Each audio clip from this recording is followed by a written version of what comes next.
Welcome back to the Artist Connection YouTube channel. This is the first episode of Tattoo Tours, where we take a deep dive into an individual's tattoos. What better person to kick off the series than the Legend Charlie Cartwright, better known as Good Time Charlie. If you don't know who Charlie is, you can learn more about him by clicking the link to the video on screen. But if you don't want to watch that, a short version is Charlie is one of the godfathers of black and gray tattooing. Him and others popularized black and gray custom work, basically sparking a revolution in the tattoo industry that laid the foundation for what modern day tattooing is. When filming this, I asked Charlie if he had ever filmed anything like this before, and he said no. So this is going to be the only video currently out where Charlie is talking about the tattoos he has. So we wanted to go over some of your tattoos. Now obviously we know you're covered head to toe, so we might not hit all of them, but what year, do you remember the year you got your very first tattoo? Yeah, 1955. And what is that tattoo? It's like 3 tattoos under this area. Yeah. most of this arm is multi-layered, and a lot of this one is too. So a lot of my original tattoos are, even though they were good tattoos, I still covered them up because I was layering, as they say. I remember hearing an interview where you say that you've done maybe about 40 plus tattoos on your own self. Yeah. Do you have any of those? Including this eagle on my chest with the banner and the hot and cold under my tits. How were you able to do that on your chest? Well, I just did it in the mirror. Okay. Yeah. And was that one by hand? Yeah. What, it was hand poked? Hand poked, yeah. All that hot and cold, and the banner and the eagle, and what is and that? the 7 stars I did too. But Owen Jensen did Born to Win with the 2 stars, and I said, Owen, you look straight at me and put crooked stars on me, and I did all those 7 in the mirror. At the time they were straight because I wasn't so fat. But anyway, he says, so what do you want for $5? So that revealed the carny aspect of tattooing to me, you know. What's your most recent tattoo? What was the last tattoo that you got? This one right here. It says love one another on the side of my hand. And who did that one? Mario Cordova, who rest in peace. He died 2 years ago during COVID. I know you have so many. Do you have a favorite? No. No. And then here's the back. Who did your back piece? Mike did the bull to cover up the tiger, and Rudy did the arena and all the roses around it. Do you ever wish that you got a lot of stuff filled. Do you wish you had more space on your body to get more tattoos, or are you content with what you have? No, I'm content with what I've got, because I like skin as being part of the designs too. Ed Hardy did my ribs with all this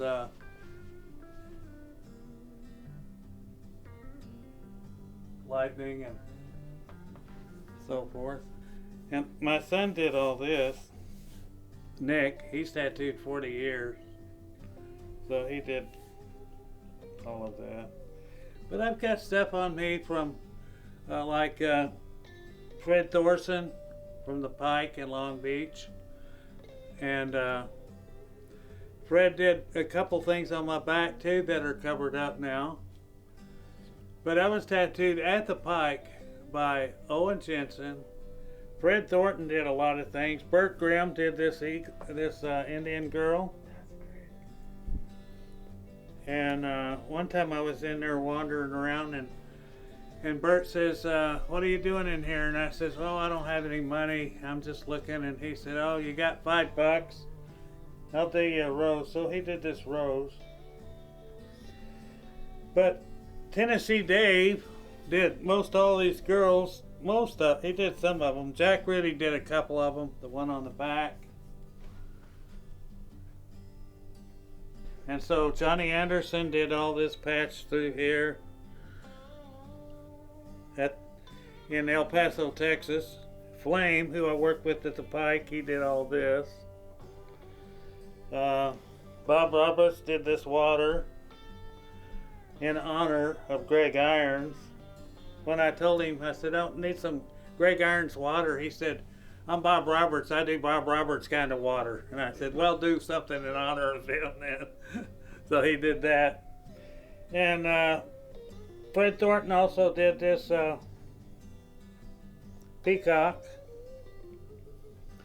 And I was tattooed by Painless Nell and her cousin or sister, I guess they called each other, who had a peg leg, wooden peg leg, and one outlined and the other one shaded. You just moved to another chair. And so even though they did some cool stuff, they're all covered now except this one here. That rose was done by Painless Nell. This was the first professional tattoo, was this anchor done by Tahiti Felix Lynch in San Diego. And Jack Rudy did all this single needle stuff. Wallet-sized photos, can you imagine? Nobody does that anymore. Wallet-sized portraits, you know. And who are those people? This is my wife when she was 19. I really liked that picture of her, and I had the kids put in her hair. It covered up a panther and snake here. That actually covered up another lightning and banner design. Well, you know, I've been tattooed by 140 or 50 times, I think, and sometimes by different, you know, multiple, by the same guy, right? You know. But like Dick Warsocki, he did this lightning all down my arm. And Mike Brown did the lion on my elbow. And he did all my kids' names around my wrist. And he said, Charlie, you don't want me to tattoo you? I said, of course I do. Are you kidding me? Yeah, the guy was really something. And Jack did the back of his hand. Years ago, probably 1983 or something, in Kansas. Kevin Brady did this. God rest his soul. I did this thing left-handed by hand. And Permanent Mark did the stars on my knuckles. I did this on the back of my hand, and I did this. I did this one by hand when I was in the Navy, the Donald Duck and the 3 stars. And Nick, my son, he put the shmoo on me. 8 different guys from Tattoo Land did all these crosses on my fingers. And unfortunately, there was 9 guys working there, and I said, I don't have 9 fingers, Stan, so just give me a little glow around my stars there with some extra fine single needle lines that just kind of gives it a little glow, and he did, so that worked out. Jimbo Laporte did this one.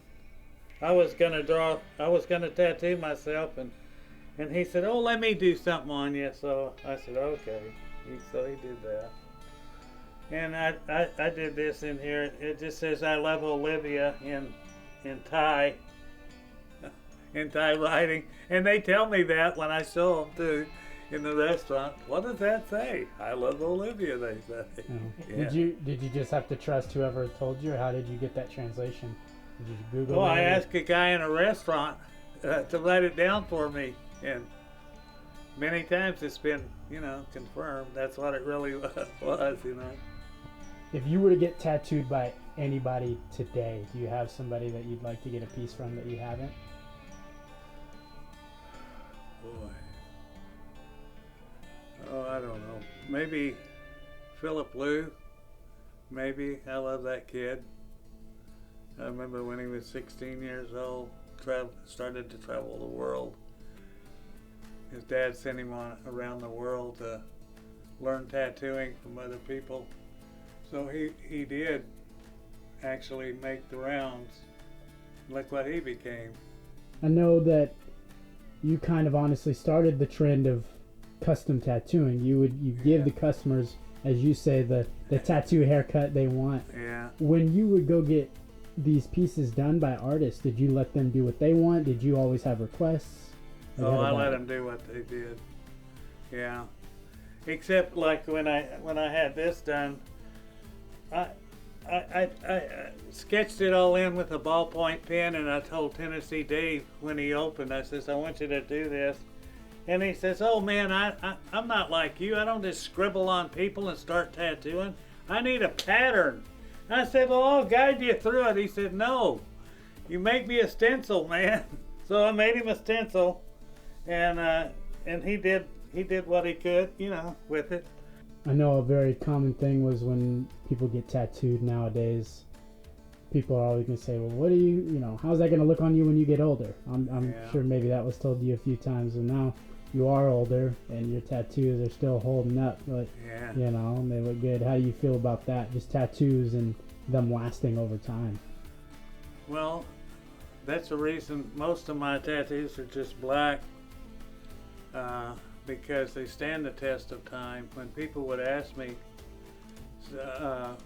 or when they were getting a tattoo, and I would ask them, so is this going to be color or black? And they go, well, how would you do it? And I'd go, well, I would always do it black. And they go, why? And I go, well, it's going to heal faster, it's probably going to be cheaper, and it's going to last longer. It's going to stand the test of time.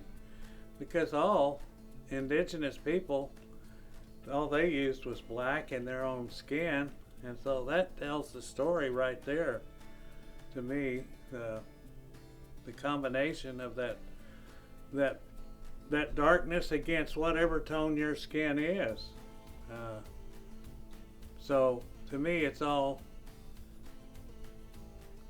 back to the primal roots. You can't beat it. Black is where it's at.